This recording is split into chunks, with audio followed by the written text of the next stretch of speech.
Ce groupe de jeunes bénévoles a créé en janvier 2014 un webzine nommé Culturovore. Culturovore, c'est un webzine qui est apparu il y a un peu plus d'1 an maintenant.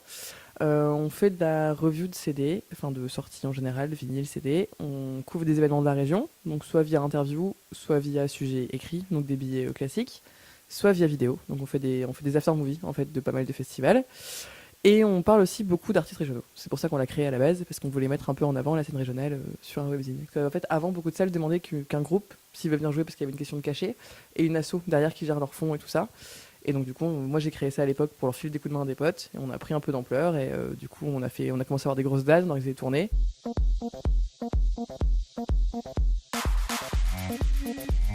on se fait inviter à des gros festivals alors que le webzine il a genre 6 mois, clairement les gens m'ont un peu fait confiance, donc j'ai un peu flippé la première année en me disant ok, faut pas se foirer.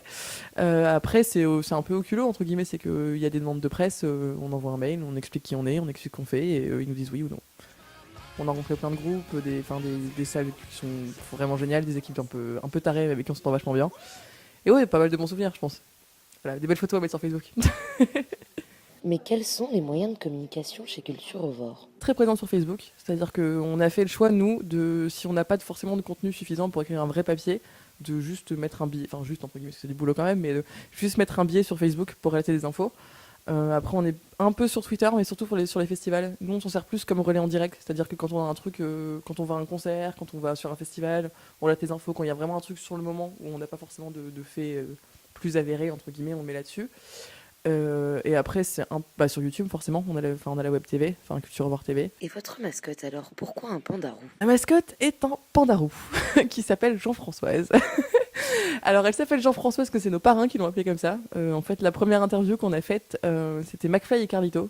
McFly et Carlito. Voilà, c'est super.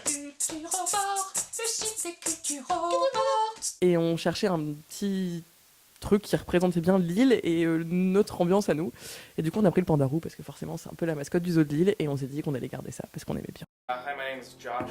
I play in a band called 21 Pilots. This is Jean-Françoise. Cette belle association de délurés nous fait découvrir les festivals peu connus avec un regard professionnel.